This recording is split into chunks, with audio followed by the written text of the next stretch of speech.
Thank you so much. How many minutes? 10 minutes. Okay, thank you so much. There is a proverb from Nigeria that says, when a young person washes their hands clean, they can eat with things. Today I can attest that I think I've washed my hands very clean. I can eat with my veterans and ancestors. It's so illuminating and empowering to be here. I think the ordinary thing and the extraordinary thing about Thabo Mbeki is the ordinariness.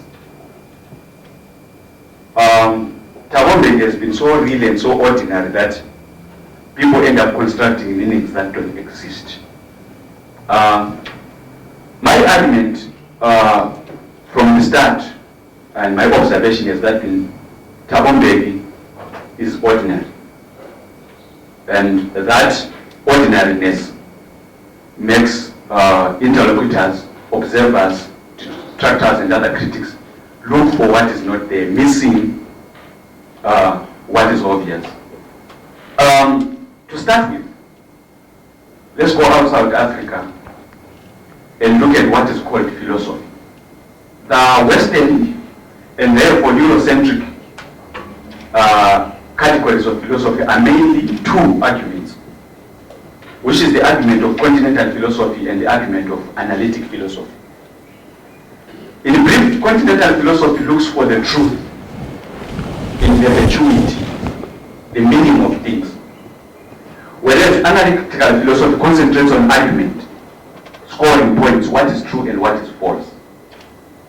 Both those arguments do not apply to people that are looking for liberation, to people that are enslaved, to people that are colonized, to people that are racialized.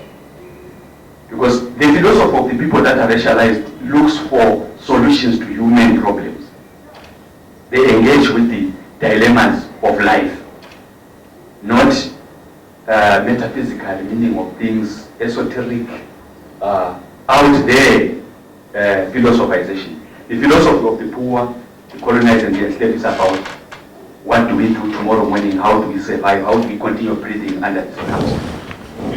So my argument is that Thabo Mbeki is a simple, ordinary philosopher of liberation.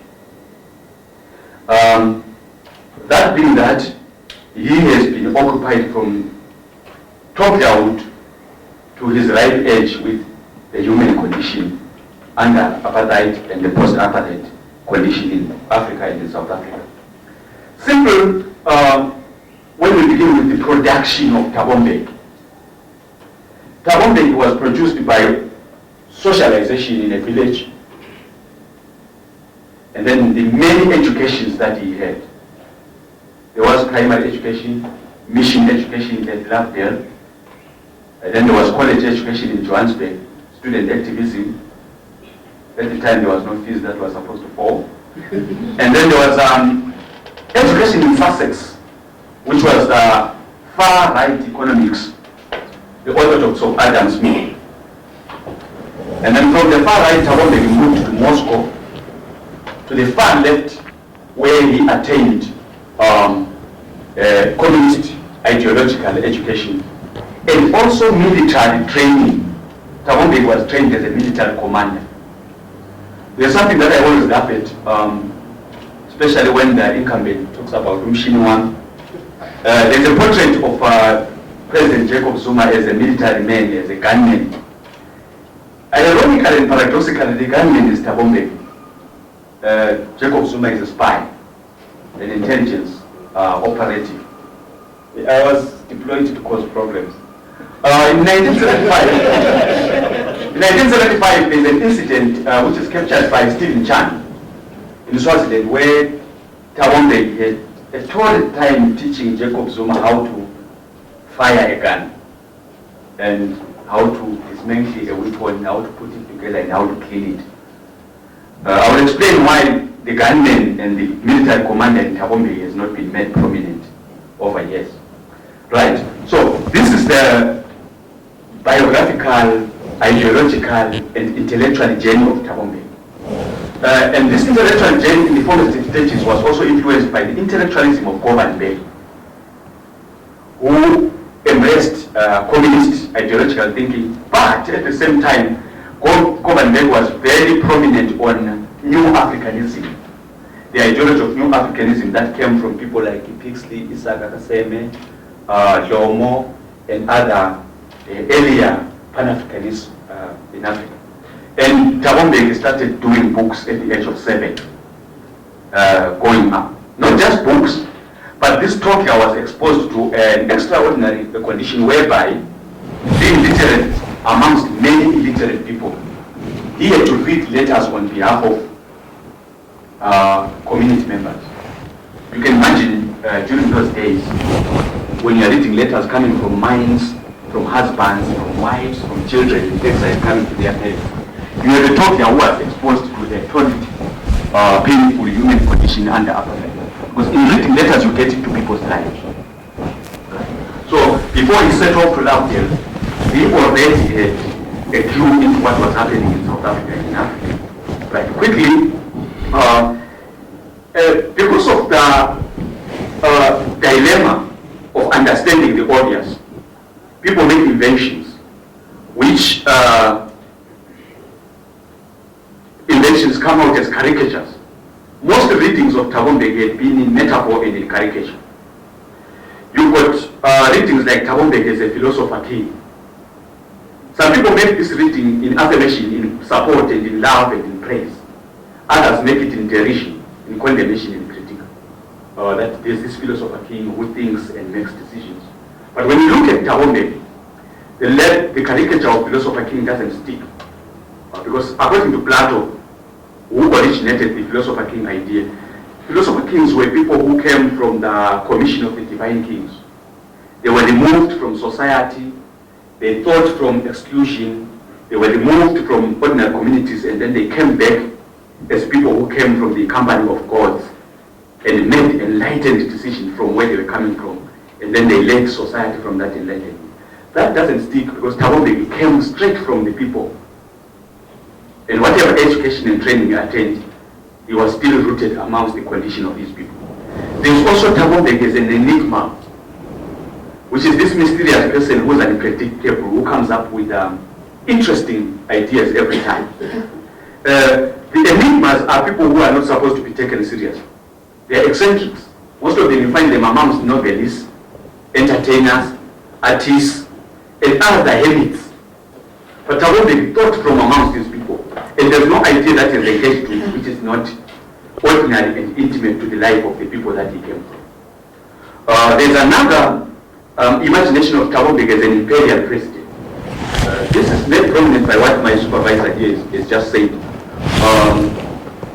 William Mpofu, Thabo Mbeki and the battle of the ANC, you know, a gladiator, someone who battles for power, has to defeat opponents and will do it by any means necessary. That's not Thabo Mbeki. If you read even the Thabo Mbeki that I know, this is someone who was recommended to leadership by performance, by ability, by commitment, by sacrifice. He distinguished himself by performance. And Thabo Mbeki always tried to know better than the next guy, which is what created problems for him. Because when you grow up, knowing yourself, being known as a knower and as a thinker, it puts extraordinary pressure on you. You end up philosophizing even if you are not supposed to. Because the expectation is that you are going to deliver. So Thabo Mbeki has always set the pattern to produce the new idea, deliver the direction. And that burdens the thinker and creates problems. Because you are supposed to produce solutions even where they are not feasible. And then there's the issue of Thabo Mbeki as a Machiavellian. Machiavelli was considered a technician of power, a schemer, a cunning, a fox, and stuff like that. But to start with, that was a wrong reading of Machiavelli. Because Machiavelli was not that. People who call Machiavelli that are people who read The Prince and stopped there. The Prince was not written as a book to be published for private consumption, for public consumption. It was written as private, secret correspondence from Machiavelli to one prince, Lorenzo of the Medici family. And it was a job application, he needed to be employed. So he wrote, it was written on the 10th of December, 1513. Oh, I thought you were coming to tell me about that. And Machiavelli tells his friend, Francisco Pistoia, that I've written a certain thing that I hope will get me employed by their prince. So you can't take someone's job application and take it into a philosophy. If I go spend with Ntate Sorote secretly looking for promotion, you can't go, because you don't know. I'm saying knowing who Babu Sorote is, what he likes to hear and what he wants to hear from me for me to get that job. So Machiavelli was not what is in the prince. And one prominent essay by Machiavelli that has not been read is on the persecution of Africa, when Machiavelli was opposing the colonization of Africa. Machiavelli, the statesman, the parliamentarian, and the democrat. That Machiavelli is not read. People just read the prince and say we are done with Machiavelli. Just like people read I am an African and they think they are done with Thabo Mbeki.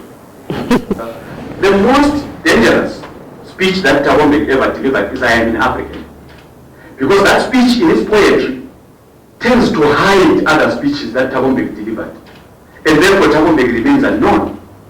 And I must say this, that's one of the most helpless speeches that Thabo Mbeki delivered. It is not, you don't find the real Thabo Mbeki in I am an African. Look for great expectations from a global village, global neighborhood, the emancipation of women, stop the laughter, a great injustice, South Africa, a workable dream, South Africa, two nations. That's where you meet the philosopher in Thabo Mbeki, not the poet, not the diplomat, not the persuader that you find in I am an African. Because I am an African is a reconciliation speech, a speech that crosses over inequalities and that says everything is going to be okay. But if you want to meet the Thabo Mbeki who engages with the African and the South African condition, put I am an African aside and meet the philosopher in Thabo Mbeki, the philosopher of liberation. Right? So that allegation of Thabo Mbeki as a Machiavellian is also misleading. There is Thabo Mbeki, there is essentialist. People like to say Piers Machiavelli and other people say you talk too much about race, Kolera Manu and others. But how can you talk too much about a subject that is too much already? Because if you read Makubani, race was an organizing principle of apartheid, an organizing principle of slavery, an organizing principle of colonialism. How then do you liberate people from these conditions and not talk about race? So Thabo Mbeki became a race essentialist because race was essential. Organizing principle. So that allegation itself does not stick. Leave Thabo Mbeki and look at what the philosophers like Makubane, Melissa Stein, Mafenge, even Malcolm X, he said, how can we deal in moderation with a problem that is extreme? So Thabo Mbeki had to be occupied by race because race was prominent. It was inevitable. It was an entry and exit point into the condition of South Africans and Africans at the time.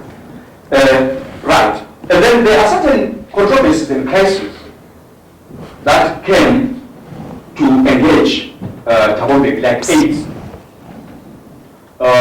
In the AIDS debate, Thabo Mbeki had to confront the Eurocentric orthodox of science. In the Eurocentric orthodox of science, you can go back to Michael Foucault, whereby there are people who are experts, specialists, who are not supposed to be questioned, who are not supposed to be asked. They investigate in a lab. When they come, they announce what society must do. Thabo Mbeki said, no. From our condition and our situation, we need to ask, what is a virus? What is a syndrome? And these drugs that we are being asked to buy, who makes them? What are they made of? Why is this problem more prominent here and not in America and in Europe? Doesn't our hunger, doesn't our poverty, doesn't our unhygienic conditions in the cuckoos, in the squalor, contribute to us being vulnerable to this disease? Therefore, the answer is not just a drug, but also overall overhauling of poverty and the conditions that we're living in. And we've been put in these conditions by apartheid. So Thabo Mbeki gave a macro answer, whereas people wanted micro answers. But then we've been told by the media to think, this is genocidal. How can you say we must think about it? Just give the tablets.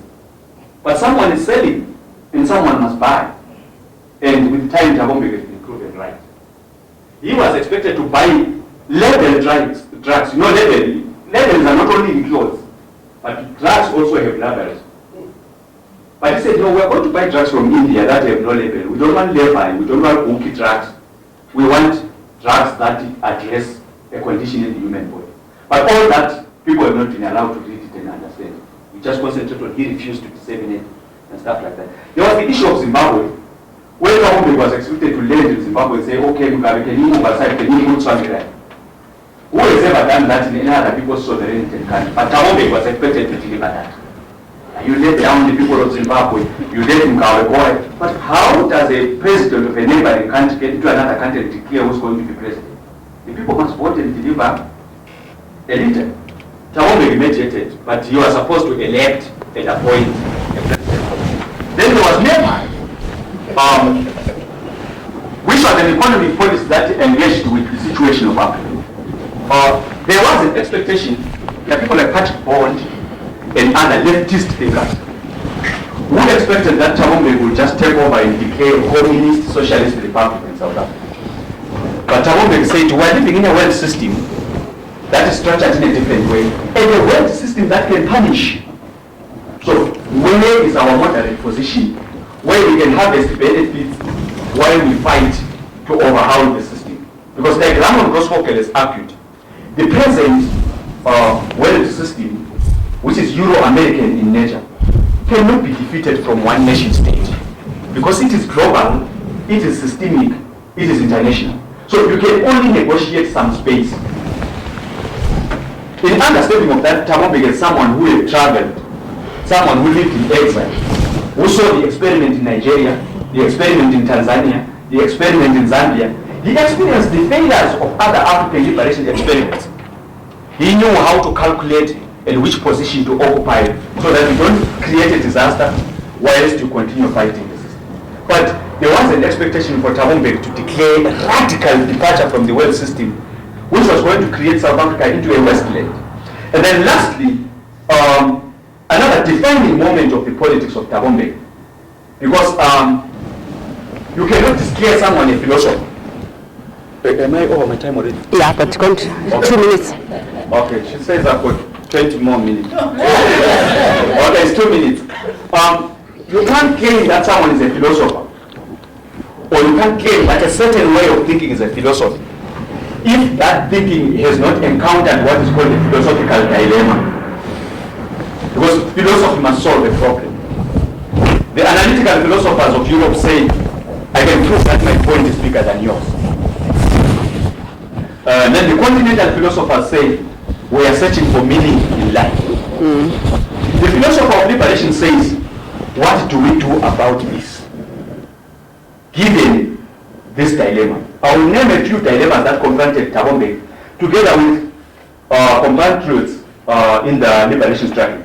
There's a certain meeting described by Professor Willie Esterhaus, which was in a basement somewhere in London, where Dr. Soweto was present, Esterhaus was present, and other interlocutors were present.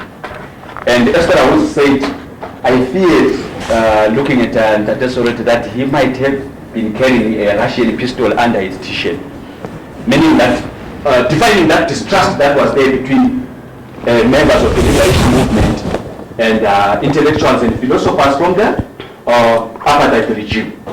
So the philosophical dilemmas that have confronted Thabo Mbeki is, how do you carry out transformation in a context where reconciliation is important? Because reconciliation of a people that are coming from a racialized, violent conflict like we are coming from, and transformation, which means redistribution of property, redistribution of power, and redistribution of position, are two contradictory positions. That's a philosophical dilemma. How would you get enemies to be citizens of one country, salute one flag, and sing one anthem? I think that dilemma is represented in the national anthem of South Africa, whereby you have to make a cut and paste job and make the impossible possible. The other philosophical dilemma that confronted the liberation movement and Thabo Mbeki combined was, the black expectations of full meaning of liberation and the white fears of revenge and black anger, which is what you see in the university, in Fields Must Fall, and in other social problems that are in South Africa. When you say we need rights as a black person, white people say you now want to ban us, you now want to kill us. How do you harmonize those two, the fears of white people and the expectations of black people? And third, the other philosophical dilemma that defines Thabo Mbeki is how do you possess a warrior spirit, which Thabo Mbeki has, which Govan Mbeki had, which all these strike veterans have, together with the motion against war. How do you have a warrior spirit but still do not carry out a physical war? Because Thabo Mbeki was against war from the start. There was a time where Govan Mbeki said, got my friends, they can take you to India so that you become a doctor. Say the idea of cutting people's bodies and letting out blood is not mine. He refused.